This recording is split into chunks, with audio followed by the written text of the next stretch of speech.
नमस्कार, स्वागत है आपका वाणी ई कृष्णा चैनल पर, जहां हम आपके लिए लाते हैं श्री कृष्ण की प्रेरणादायक कहानियां। अगर आपने अभी तक हमारे चैनल को सब्सक्राइब नहीं किया है तो कृपया कर लीजिए, क्योंकि ऐसी कहानियां आपकी जिंदगी बदल सकती हैं। तो आइए शुरू करते हैं। द्वापर युग में, जब पांडव अपना राज्य खो चुके थे और वनवास में समय बिता रहे थे, तब एक दिन युधिष्ठिर बहुत चिंतित थे। उन्होंने श्री कृष्ण से पूछा, हे केशव, क्या कारण है कि कुछ लोग जीवन में बड़ी सफलता प्राप्त करते हैं और कुछ नहीं? क्या यह केवल भाग्य का खेल है? श्री कृष्ण मुस्कुराए और बोले, धर्मराज, सफलता केवल भाग्य पर निर्भर नहीं करती। इसके पीछे कठोर परिश्रम, सही दृष्टिकोण और ईश्वर पर विश्वास होता है। मैं तुम्हें एक कहानी सुनाता हूँ। कृष्ण ने कहा, एक बार एक किसान था। वह हर साल अपनी फसल के लिए बहुत मेहनत करता था, लेकिन कई बार सूखा, बाढ़ या कीड़े उसकी फसल बर्बाद कर देते थे। किसान निराश हो गया और भगवान से शिकायत करने लगा। एक दिन भगवान ने उसे दर्शन दिए और कहा, इस बार तुम्हें जैसा चाहोगे वैसा ही मौसम मिलेगा। तुम कहो और मैं उसे वैसा बना दूंगा। किसान बहुत खुश हुआ। उसने सोच समझकर हर मौसम का निर्णय लिया।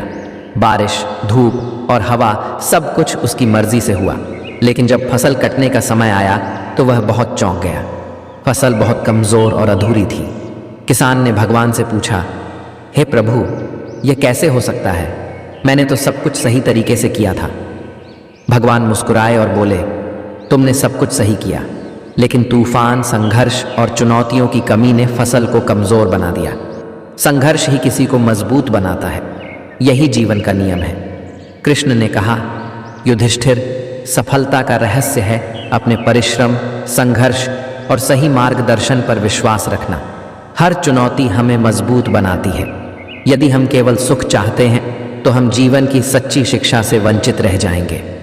युधिष्ठिर को अपनी समस्या का उत्तर मिल चुका था। उन्होंने प्रण किया कि वे जीवन के हर संघर्ष का स्वागत करेंगे और अपने लक्ष्य की ओर बढ़ते रहेंगे। इस कहानी से हमें यह सीख मिलती है कि सफलता केवल लक्ष्य प्राप्त करने का नाम नहीं है, बल्कि उस यात्रा का भी हिस्सा है जो हमें वहां तक पहुंचाती है।